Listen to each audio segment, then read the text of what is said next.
Boa noite, meus irmãos, a graça e a paz do Senhor esteja com todos. Amém? O nosso desejo é que, de alguma maneira, Deus fale em seu coração. Você que está nos visitando, é uma honra para nós receber você aqui conosco. Você está aqui a convite de um amigo, de um parente, de um vizinho, de um colega de trabalho. O fato é que Deus lhe trouxe aqui. E o nosso desejo, do fundo do nosso coração, é que Deus abençoe sua vida, que Deus lhe guarde, que Deus inunde sua alma de paz, que Deus transforme todas as suas aflições em bênçãos, em alegria e felicidade. Esse é o desejo da nossa igreja. A nossa igreja há 39 anos está plantada nesse bairro com um único intuito, dizer que Jesus Cristo morreu na cruz para que a sua vida, a minha vida, fosse completamente diferente. E é com alegria que nós comemoramos 39 anos. É isso, pastor? 39 anos de existência aqui nesse bairro, pregando incessantemente as boas novas de salvação, as boas novas de Jesus. Eu quero parabenizar pela igreja por essa iniciativa de tantos dias se reunirem para celebrar o Deus da igreja, o Deus Todo-Poderoso, e ao mesmo tempo alimentar o rebanho. Está de parabéns à igreja, pastor Moab, a diretoria, por escolherem esses dias, esses temas tão pertinentes, tão importantes ao alimento da igreja. Deus abençoe, parabéns, e estamos por demais felizes de estarmos aqui. E em nome da Segunda Igreja Batista, receba nosso acolhimento, nosso abraço fraterno, a nossa saudação em Cristo Jesus, dessa igreja irmã, dessa igreja tão querida. Nós tivemos o privilégio de passar alguns dias com os irmãos, como pastor interino, e meus amados irmãos, como eu sinto saudades, como é bom rever os irmãos, como é bom estar aqui com os irmãos. Eu me sinto extremamente feliz e abençoado por Deus quando o Moab me faz esse convite para estar aqui com os irmãos. Meus amados irmãos, esta noite nós queremos falar sobre a pertinência, a importância da reforma protestante com as suas 5 solas para a igreja moderna, para a igreja Batista Betel, para as igrejas hoje no século 21, 2024. Por que é tão importante? Nós precisamos entender que lá atrás, no século XVI, Martinho Lutero Monge nunca teve a ideia ou a vontade de romper com a igreja. Ele tinha o desejo de transformar. E a igreja se ladeou com a política e se envolveu, se tornou mais um estado político do que igreja, e ela começou a perder a sua essência. E o que o monge queria era trazer uma discussão para que a igreja percebesse e voltasse às suas raízes, voltasse aos seus princípios. Mas ele foi mal compreendido, foi perseguido, ele foi acolhido pelo príncipe germânico da época, e lá a Alemanha viu a oportunidade também de romper com a igreja, e assim muitos grupos que eram insatisfeitos com a igreja oficial se ergueram e se autoproclamaram independência e fizeram como acharam que deveriam fazer. O fato, meus amados irmãos, é que nesses 400 anos a reforma protestante ela foi tomando forma, né? Grandes homens como Zwinglio, como Calvino, como Jacob Armínio. Eu gostaria de fazer uma observação, mas não vamos discutir isso hoje. É que quando nós falamos, fulano é da teologia reformada, que bom, etc. Então você é calvinista. Opa, vamos lá, né? A teologia reformada ela tem seu início com Lutero, é a reforma. E se nós pensarmos também, Jacob Armínio era reformado, né? E viveu um pouco depois de Calvino. Mas nós queremos dizer é que o desenvolvimento das solas, e por que sola, pastor? Eu não diz somente. É porque é uma expressão latina, né? É em latim. A língua, para responder à igreja oficial, os eruditos decidiram colocar as 5 solas, que quer dizer somente, sola quer dizer somente. Então, somente as escrituras, somente a graça, somente a fé, somente a Cristo e somente a Deus a glória, é sola, sola, sola, sola. Mas estas solas, indiretamente, ela nasceu justamente com os primórdios da igreja protestante. Todavia, a sistematização dela acontece já no século XX, praticamente. Então, nós precisamos entender de que nessa caminhada, a igreja precisa não se apartar do que ela era e sempre foi, voltada aos princípios lá da antiguidade. E quando a igreja, e eu morro de medo, irmãos, porque temos vivido dias assim, a igreja de braço dado com a política, se envolvendo com o Estado, ela começa a perder a sua essência. E quando ela começa a perder a sua essência, precisa de que ela acorde e volte ao que ela é. Jesus disse um princípio muito simples, que nós, os batistas, temos, que é a completa separação entre igreja e Estado. Quando se falou a respeito de quem deveria dar o imposto, né? Se era lícito pagar esse imposto a César.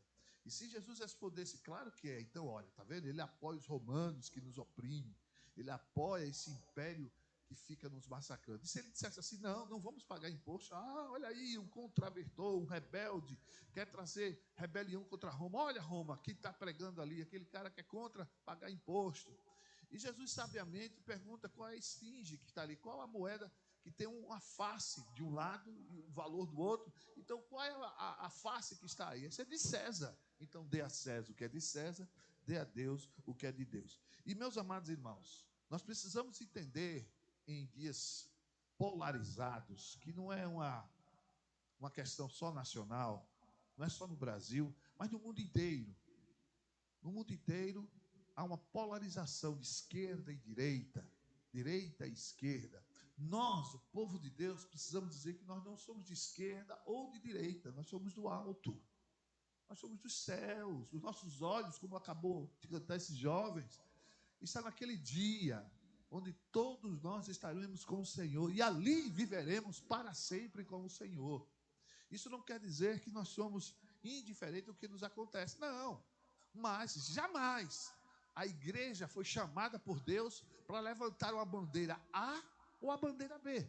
Porque quando ela faz isso, ela está perdendo de ser a sua essência do que realmente ela é. E a reforma teve essa força porque a igreja oficial da época decidiu ser Estado, ser governo, mandar e acontecer. E se afastou do que ela realmente foi chamada, e qual era a sua missão, e qual era o seu propósito.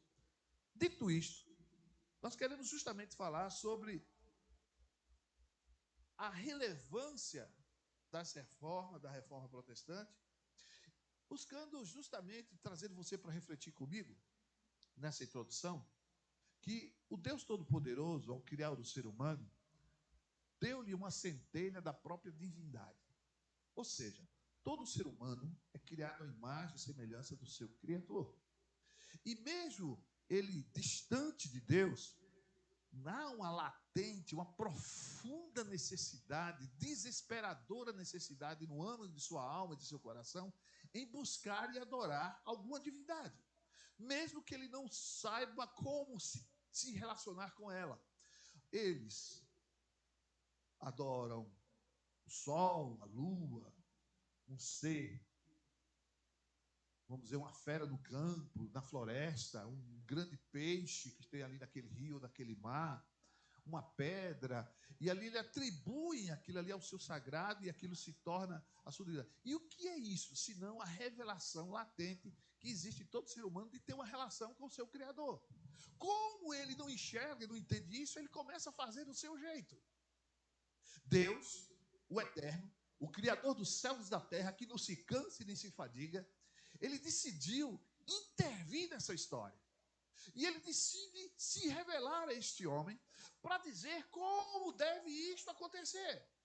E ele escolhe um povo. E não foi assim uma grande potência mundial, onde havia muita tecnologia, ciência, filosofia, artes. Eram homens desenvoltos com a matemática, com a arquitetura, com a engenharia. Não, eram pastores de ovelhas e nômades. E Deus decidiu escolher esse povo para começar a revelar à humanidade como deveria ser a sua relação com o Criador. E Deus escolhe um homem Ur dos Caldeus, que hoje é o Iraque, a mais famosa região de berços da nossa civilização humana.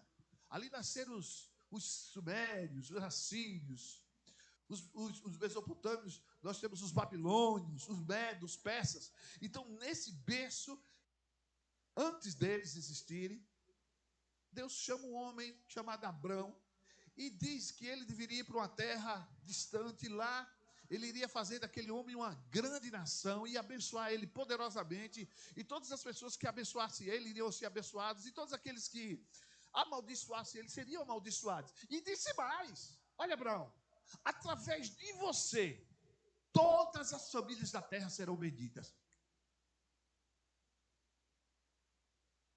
Todas as famílias? Como assim? Pois é. E como nosso Deus é incrível e extraordinário, ele escolhe um velho de 75 anos. Abraão tinha 75 anos. E escolhe uma mulher estéril para ser pai de uma grande nação. Isso é muito estranho, irmãos. Não tem lógica. Mas Deus não está preocupado o que nós iríamos achar, ou se ia dar certo, porque estava convenientemente as coisas caminhando bem e conforme a natureza, ia dar certo. Um casal de jovens era melhor. Eu vi aqui o Alan Stefano, vi a Esté, vi os jovens aqui recém-casados. Eu digo, que coisa linda, né? E eu digo, se fosse eu, escolhi um casal assim. Mas Deus escolhe aquele casal, e aquele casal, depois de 25 anos, tem um filho. E o nome dele é Isaac. Isaac tem um filho chamado Jacó. E Jacó tem 12 filhos.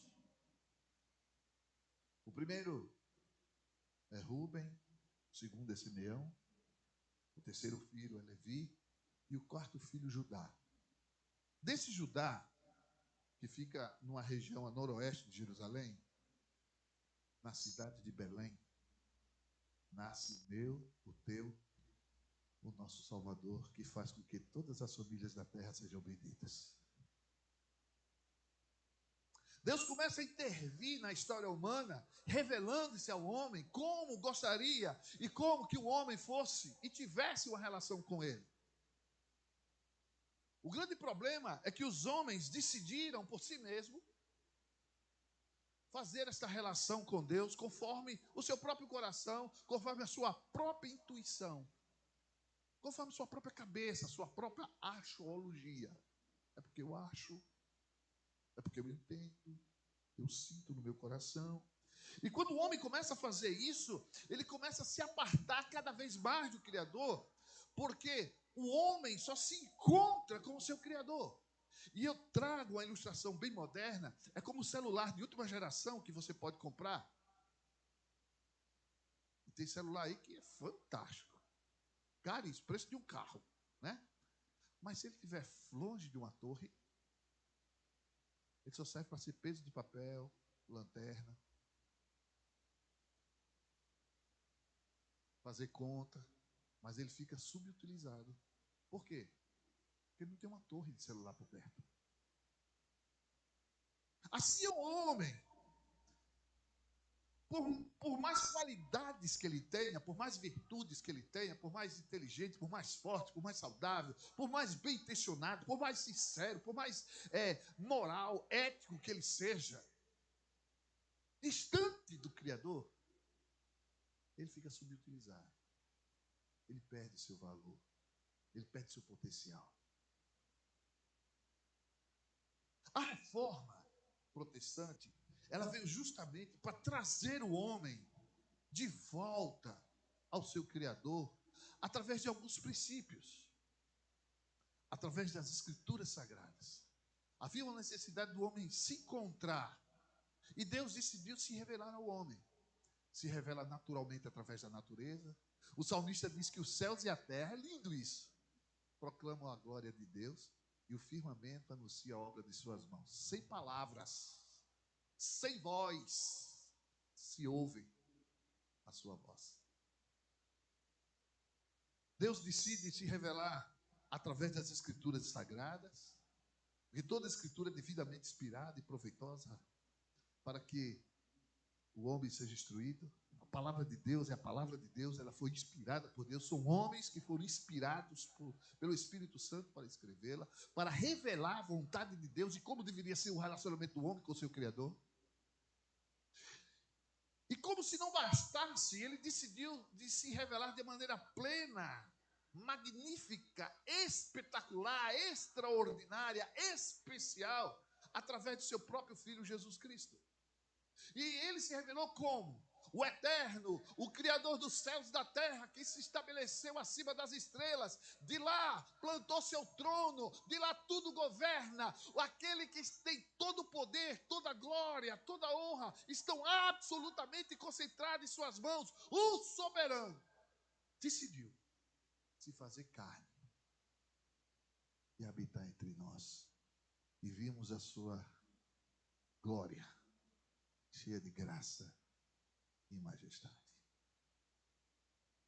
Meus amados irmãos, nós precisamos entender de que o Deus Todo-Poderoso não precisa de mim e de você para absolutamente nada. Ele poderia dar as costas ao homem. Ele poderia abandonar o homem à sua dura sorte. Ele poderia que cada um que se cuide, se virem. Mas a Bíblia diz que ele muito nos amou. E como disse o pastor Moab na abertura do nosso culto, ele decidiu soberanamente amar o homem, amar a humanidade de uma maneira tão extraordinária, a ponto de dar o seu Filho único, unigênito, para que todo aquele que nele crê não pereça, mas tenha a vida eterna. Deus intervém na história dos homens. E a única explicação é o amor de Deus, é a sua infinita graça e misericórdia. Dito isto, abra sua Bíblia em João capítulo 5, verso 39 e 40.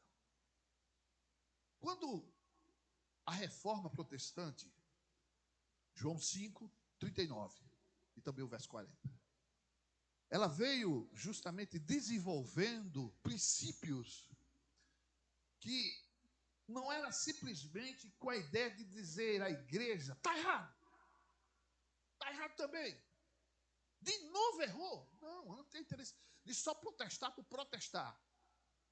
Mas a ideia era apontar para soluções que a igreja oficial vivia os problemas. Não foi simplesmente chutar o pau da barraca e pronto, acaba com tudo, queima tudo, derruba tudo. Não. Calma, alto lá. Mas a ideia é dizer, olha, está errado isso aqui, a solução é esta. E o grande avanço e o grande é que chamou o homem à reflexão. Lembrando que no século XVI, século XV, 80% da população não sabia ler. A maioria dos europeus não sabiam ler. A Bíblia era traduzida apenas do latim e era repetida pelo padre, os padres e os sacerdotes, de modo geral, ensinavam e o povo simplesmente cria. A reforma protestante, uma das coisas, e principalmente com a invenção da imprensa, que deixou de ser manuscrito os textos, com aquelas letras bonitas e páginas bem grandes, começou agora a ser impressa. E agora começou, por ser impressa, ser agora em cadeia ou em grande quantidade, a quantidade de Bíblias começou a ser escrita, e a primeira tradução foi em alemão. Mas houve uma tradução antes? Houve, mas manuscrita. Jerônimo, século IV, que é chamada Septuaginta. Mas século XVII, século XVI, e com a invenção da imprensa, que imprimia as páginas, começou a ter a Bíblia e o povo começou a ter acesso às Escrituras. Por isso que a reforma começa a cantar e a gritar e a alardear, somente as Escrituras devem ser buscadas. A igreja oficial tem um tripé. para inspiração e revelação de Deus. A igreja oficial diz, não é só a escritura. É a escritura, os doutores, estudiosos da igreja e também a tradição. O que é que a tradição diz sobre isso? Então esse tripé dizia que uma doutrina era certa ou errada. Com a reforma protestante, disse, não, alto lá. Quem é mais antigo? As escrituras. Então vamos buscar as escrituras. Quem escreveu as escrituras? São Antônio? Foi José? Foi Maria? Não. Foram homens inspirados por Deus que há séculos estão ali e de uma forma milagrosa continua a mesma. Só abrindo parênteses. Mas, pastor, como é que eu sei que essa aí é o mesmo desde 2000 anos atrás? Paulo, Pedro, o Moisés, o Isaías. Como assim eu vou acreditar nisso? Século XX, 1946. Um pastorzinho não pastor de igreja, mas pastor que cuidava de rebanho de cabras no deserto, perto das montanhas de Curã. Ele foi procurar uma cabra e encontrou umas cavernas.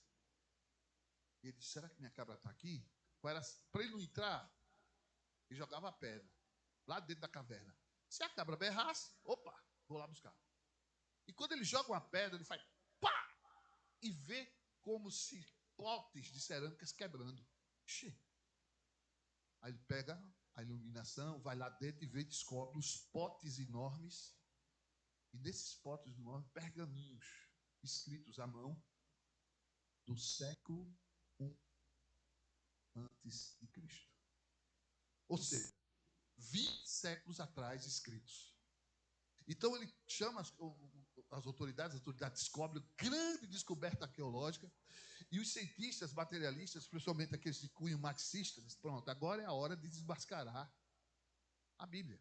Porque nós temos aqui a Bíblia do século XX, 1946, e agora nós temos a Bíblia do século I a.C. Vamos pegar os cristãos agora, com as suas contradições, com as suas interpolações, com suas invenções, criando e acrescentando a Bíblia e fazendo como eles querem.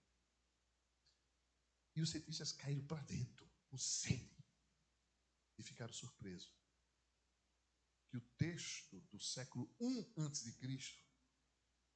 não tinha diferença do século XX. A diferença era só de vocábulo, como 12, uma dúzia, um centro, 100. As palavras diferentes, mas o sentido é o mesmo. E eles ficaram, como isso é possível?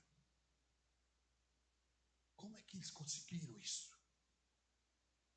E nós sabemos quem estava por trás dessa conservação, senão o próprio Deus que a inspira.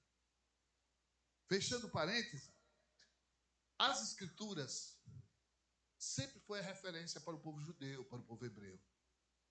O que Moisés, a lei, os livros sapiciais, os profetas falavam, era tudo para eles. E Jesus, no capítulo 5 de João, ele está com a discussão com os judeus, com os estudiosos da época, as autoridades religiosas, sobre ele ser o filho de Deus e igual a Deus. E a conversa está quente, está acalorada. E eu destaquei esses dois versos que eu queria ler com vocês. Verso 39 e verso 40. Examinai as escrituras, porque vós cuidais ter nela a vida eterna. Jesus olha para os doutores, para os religiosos e diz, olha, leiam, estudem, examinem as escrituras. Porque vocês mesmos dizem, vocês mesmos acreditam, porque vocês mesmos sabem que nela há vida eterna. Agora, talvez o que vocês não saibam é a segunda parte do verso.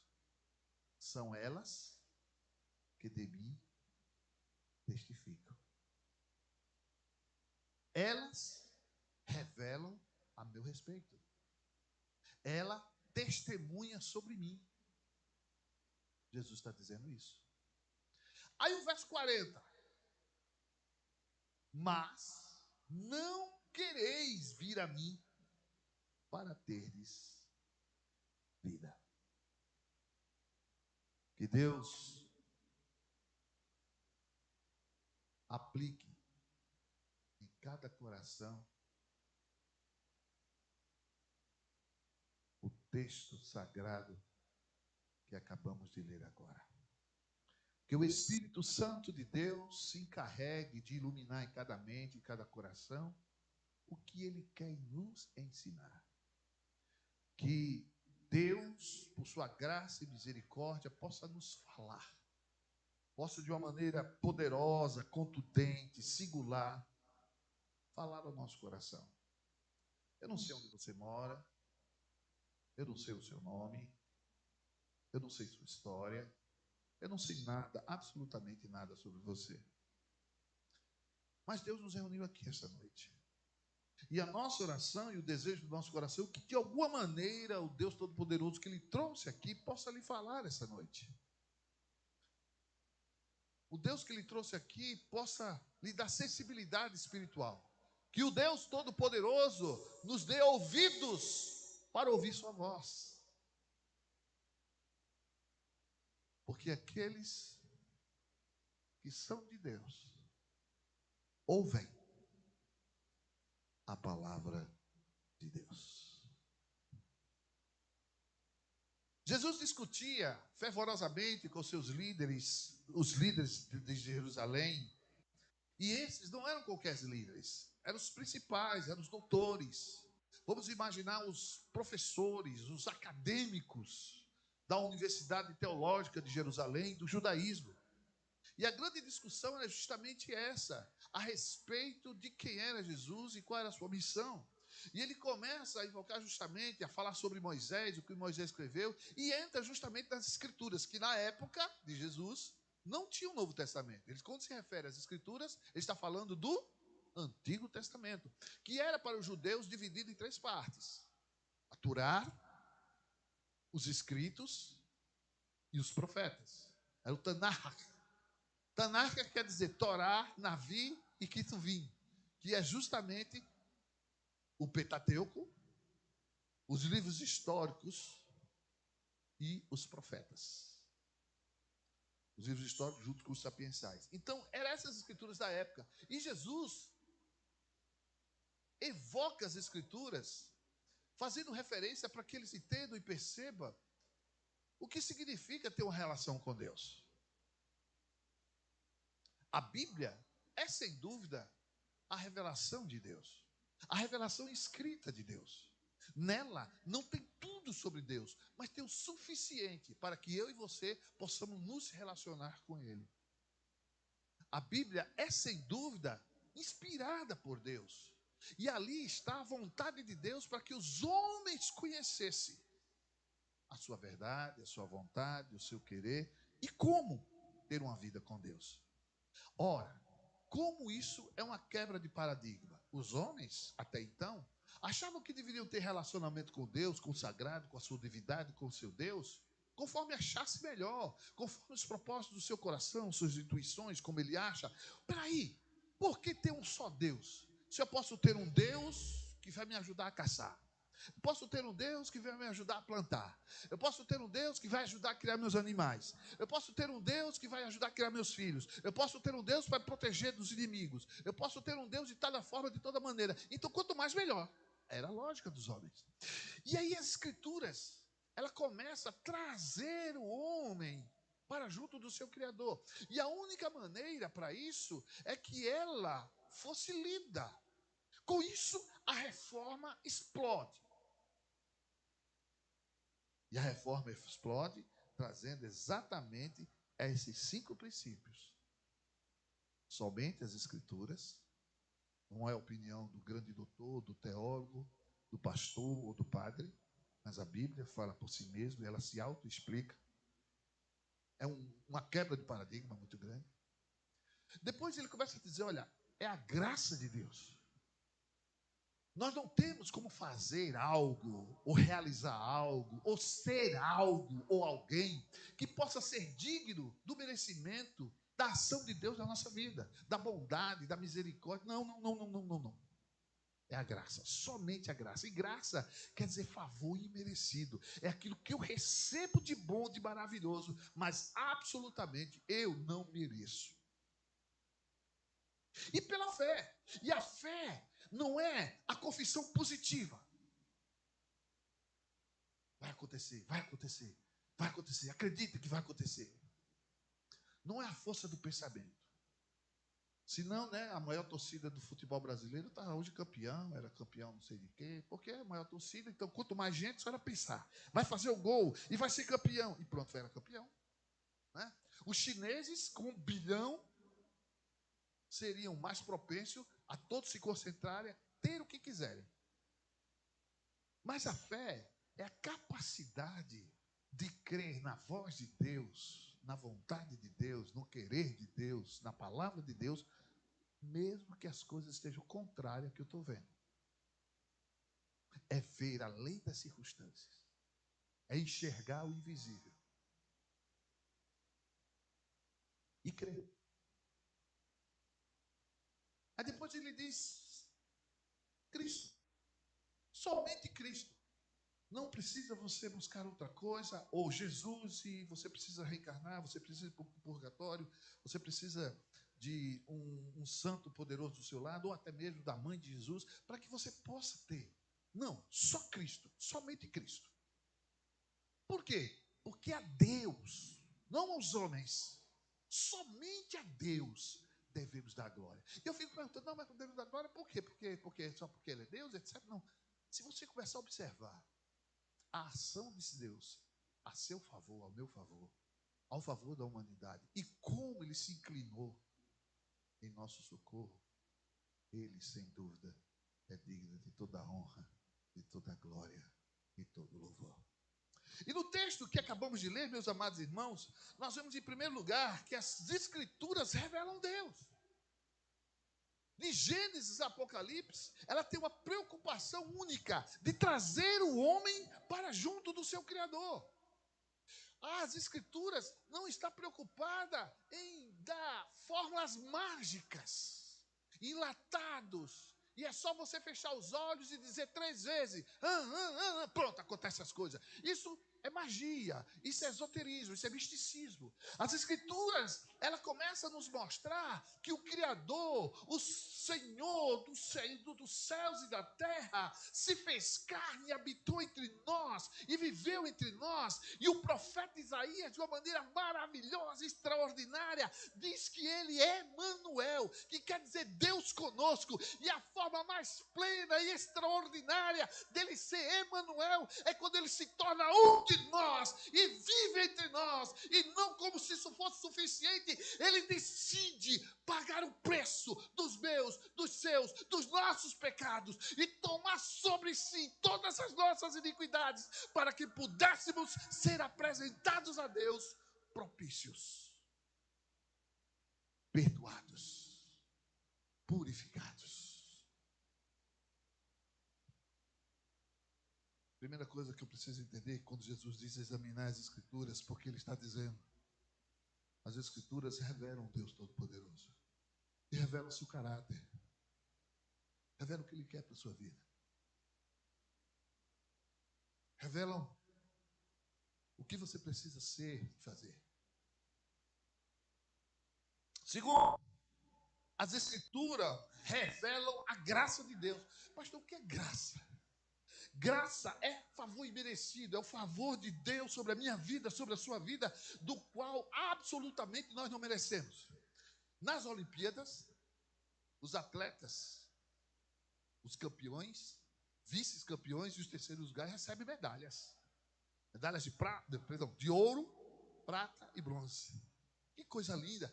E ali eles vão para um pódio, um palco assim semelhante a esse, de 3 andares, primeiro lugar, segundo lugar, terceiro lugar, e canta o hino nacional de que é o primeiro lugar. Coisa bonita, é linda. E eles recebem uma linda medalha. E nessa medalha está escrito: honra ao mérito. Ou seja, honra a você que merece. Honra porque você realmente merece. Honra ao mérito quer dizer isso. E eles ganham o melhor corredor, o ginástica, o que levanta peso, do esporte coletivo, o individual, tiro, enfim. Em cada um tem suas medalhas. A graça não tem nada a ver com nossos merecimentos. A graça não é um resultado de coisas boas que eu fiz, aí Deus faz. Não. A graça é a decisão soberana, maravilhosa do Deus Todo-Poderoso em olhar os perdidos como eu e você e decidiu amar e enviar o seu Filho para nos resgatar. A Bíblia diz que foi Ele e não nós que nos fez povo seu e ovelha de seu pasto. A Bíblia diz que pela graça sois salvos mediante a fé. E isto não vem de vós, é dom, é presente de Deus. A Bíblia diz que a graça foi revelada a todos os homens, para que todos os homens tivessem a oportunidade de serem alcançados.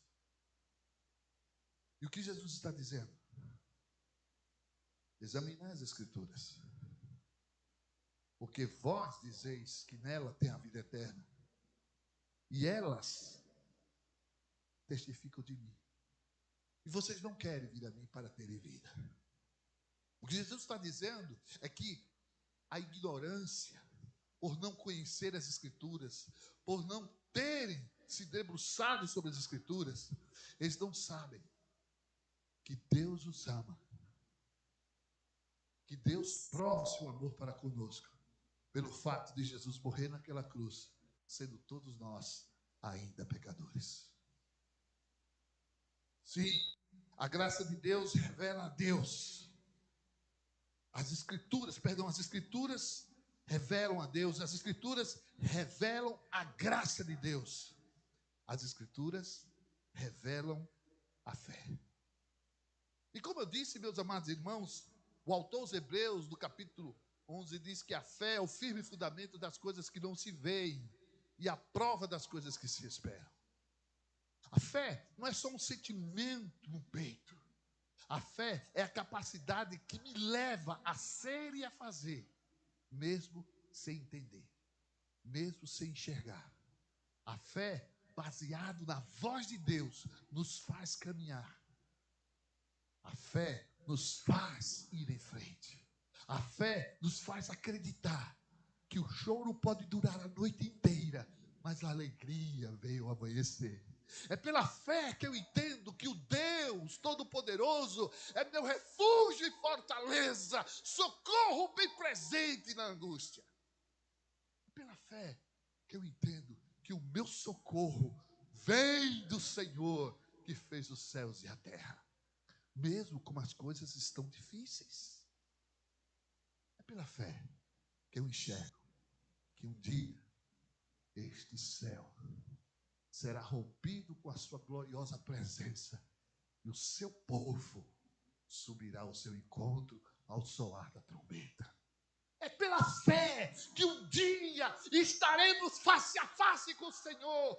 É pela fé que eu acredito que um dia, mesmo quando esse corpo se desfizer, eu terei um corpo eterno com o Senhor no céu.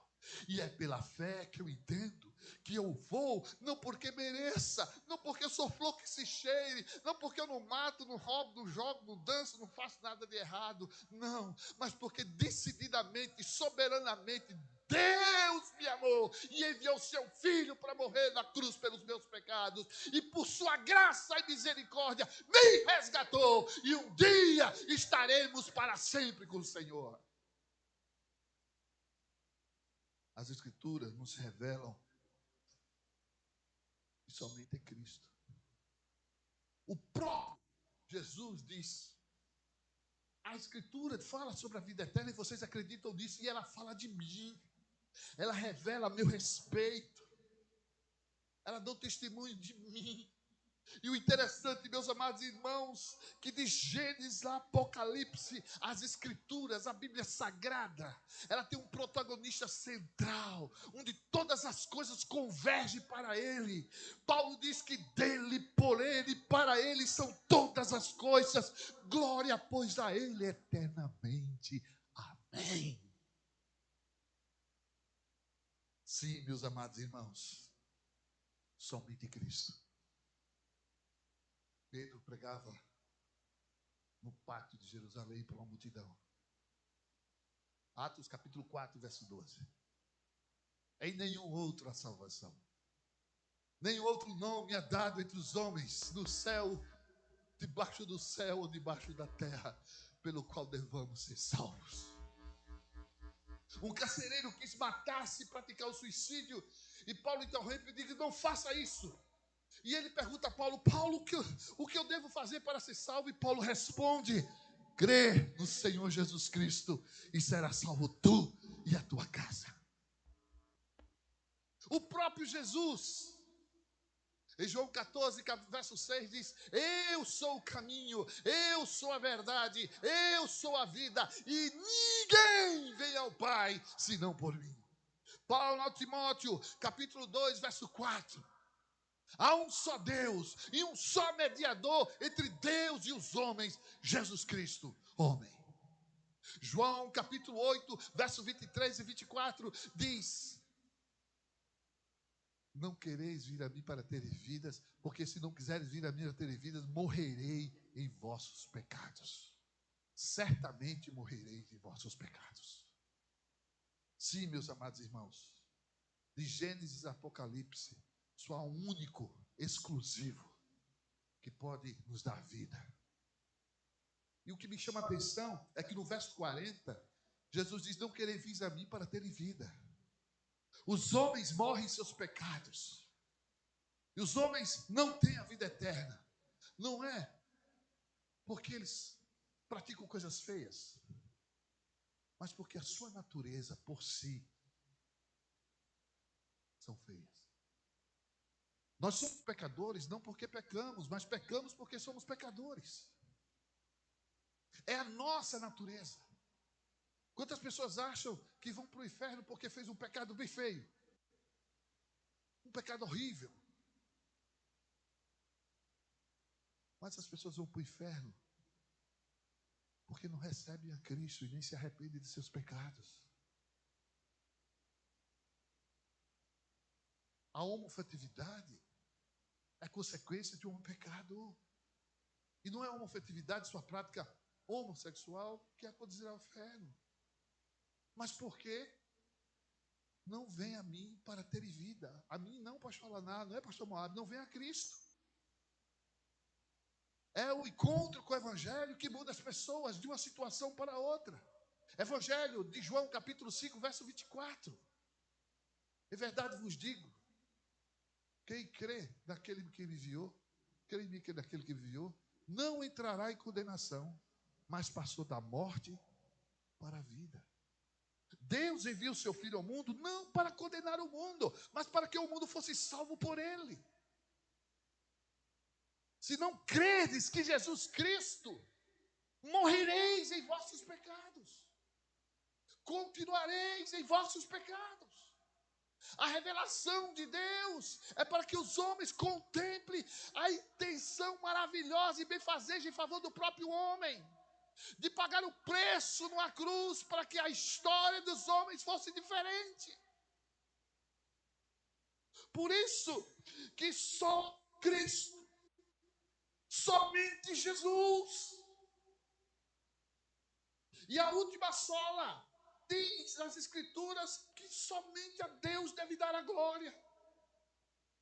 E quando Jesus diz, as Escrituras falam ao meu respeito, e vocês não querem vir a mim para teres vida. Por quê? Porque está nele a vida. É Ele o centro de todas as coisas. É Ele que todas as coisas convergem. É Ele que é digno de glória. O salmista no Salmo 115 diz: não a nós, Senhor, não a nós, mas ao Teu nome seja dada a glória. Somente Deus é digno de glória. E os homens, de alguma maneira, têm tentado para si a glória. Eles precisam ser reconhecidos, eles precisam ser ovacionados, eles precisam ser aplaudidos, eles precisam ser elogiados. E essa compulsão para ter glória faz com que eles se percam e se distanciem do seu Criador. quando ele começa a olhar as Escrituras e percebe que somente as Escrituras tem o poder de revelar-lhe a graça de Deus. E essa graça de Deus, pela fé, tem a salvação. E essa salvação é por um meio exclusivo de Cristo Jesus. E ele começa a entender que ele ou ela é salvo em Cristo Jesus, não porque ele é bom, porque é gente boa, mas porque Deus é bom. Ele começa a glorificar a Deus. Ele começa a dar glórias a Deus. Ele começa a atribuir as venturas, a felicidade, o bem-estar de sua vida, não a si mesmo, aos recursos que porventura ele possa ter, mas ele glorifica o Criador dos céus e da terra. Ele glorifica a Deus, porque Ele é que faz a diferença em nossas vidas. Sim, Senhor, ao Teu nome seja dada glória para sempre. Em Apocalipse capítulo 5, diz que quando Jesus tomou o livro, um livro que ninguém podia nem olhar para ele, quanto mais tocar, e Jesus toma aquele livro nas suas mãos. Apocalipse diz que os seres poderosos em volta do trono, os arcanjos, serafins e milhares de anjos se prostram com o rosto em terra e diz: glória seja dada ao Cordeiro e ao que está sentado no trono para todo sempre. Por quê? Porque somente a Ele seja dada a glória e o louvor.